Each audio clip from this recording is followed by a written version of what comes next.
all of that 80% sprayed happens to go into a single river system, which is the Mississippi tributaries. And so they start up near the border of Canada, and they collect that 80% of farm runoff from those environments, and that any water soluble nutrient, toxin, herbicide, pesticide, whatever it is going to end up in that water body. And the Mississippi ends in the last 90 miles of it in Louisiana, in the Gulf of Mexico there. And Louisiana has the highest cancer rates in the entire developed world now, as it collects that huge swath of glyphosate. And we call that Cancer Alley. So the Cancer Alley runs between Baton Rouge and New Orleans. And so the highest rates of cancer in the developed world are sitting right there at our glyphosate, epicenter.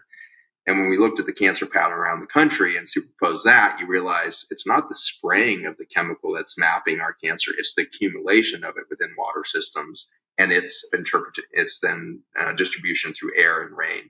And so it's the air-rain distribution of that Mississippi River that you can see our cancer hotspot became. And the striking thing that I was showing is that before 1996, our cancer in the United States was always, as far back as we measured it, over 100 years, had always been the Northeast, with one little pocket in the Northwest around prostate cancer. But cancers across the board were always in our hot pocket of the Northeast. We had never seen a cancer epidemic in the deep South of the United States. And this is very important because a lot of people will justify our current cancer map by being a map of socioeconomic risk. Well, poor people and depressed economies and blah, blah, blah. No. Mississippi, Louisiana were some of our poorest states in 1995, and they are today. And the cancer risk was not there in 1995. And by 2005, they had become the epicenter. So it was not an economic phenomenon. It is fully a toxin phenomenon. Wow. So United States, Midwest, a couple of pockets, Southern California, Washington, Oregon, Brazil, China. There are some places in Europe where they're sort of getting rid of it, right? Like I forget. Nobody's not rid of it over there yet, but they're making efforts towards it. Right. And so there's hopes that France will be maybe, free of glyphosate by 2025. But every time they set the guidepost, they move because the industry comes in and there's special interest push. And the governments are having a really hard time, like, putting down their foot. I believe pretty deeply that the first fully organic country in the world is going to be Russia. They set goals almost 6 years back that they would become a completely organic production system by 2025. And they already, a long time back, were the cleanest production system of grains and other legumes to the world. So much so that by, I think it's 3 to 5 years ago, Germany jumped on board with Japan that had done it previously, was to outlaw the importation of all North American grains. Canada and the United States both practicing these chemical intensive methods for producing corn, soybean, wheat, and the rest. And so grain importation got outlawed in Japan and then subsequently in Germany. And Germany then became their primary export or import locations were from Ukraine and Russia.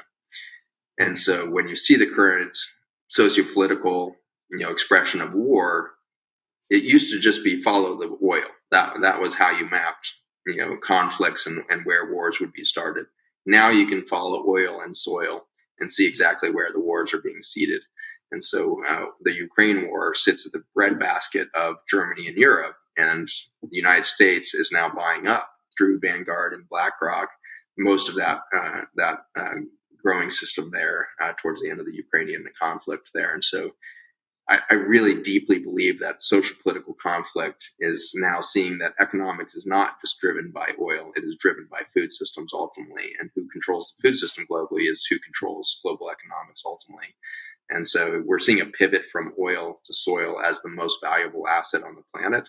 And you can see the pivot of big, foundations, the Gates Foundation and things like that, starting to buy up farmland. And so if you want control of the future of humanity, it's going to have to do with food systems. And so if as a humanity, we want to really pivot towards a future that's, sustainable and has freedom involved, we're going to need to start to look at distributed food systems, distributed models of soil relationship for communities to start to, have access to their own soil systems, have access to their own food systems, which seems kind of obvious. But if you look at the United States, for example, our average food supply chain is 3,000 kilometers. So, we stopped growing food in our communities a very long time ago, like 80 years ago. And so we're way down the path of deep dependence on extraction models that are relying on slave labor kind of models where you get super cheap labor in Peru or other parts of South America. And so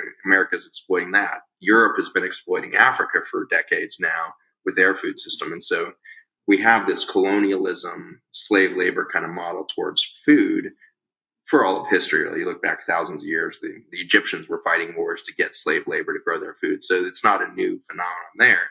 But this ownership of soil now is kind of the insidious overlay to that cheap economy of labor that the food system has been dominated by. So we're at a deep tipping point, not just, so from a biologic standpoint, I think we're finally getting a spiritual reality check here of humanity. If you want to stick around, you're going to have to find your humanity. You're going to have to discover that you are nature and nature speaking through you. And this is your opportunity to become something new. And so as dismal as all of these numbers sound and all of this reality sounds, my silver lining that I wake up every day to and have the gumption to go ahead and put another foot forward and try to get these projects global and everything else is the reality that humanity never changes until we have hit the wall. That's the only thing that the human psyche can respond to encourage and incite total transformation.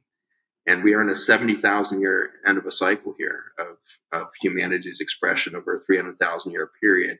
The last 70,000 years of civilization is coming to an end. And we need to re-express our human qualities, our human spirit in this next iteration going forward after this decade. And so in 2030, who are we and how do we show up on the planet? And I'm very excited that we're being taken to our knees at this moment so that we can ask that question from a deep place of self-reflection and a deep space of realization that there is no monetary solution here. There's no technological solution. There's in some ways only our spiritual reconnection that has to happen as we realize ourselves to be indigenous to planet Earth. And if we could remember that indigenous culture within us, I think we have a path forward.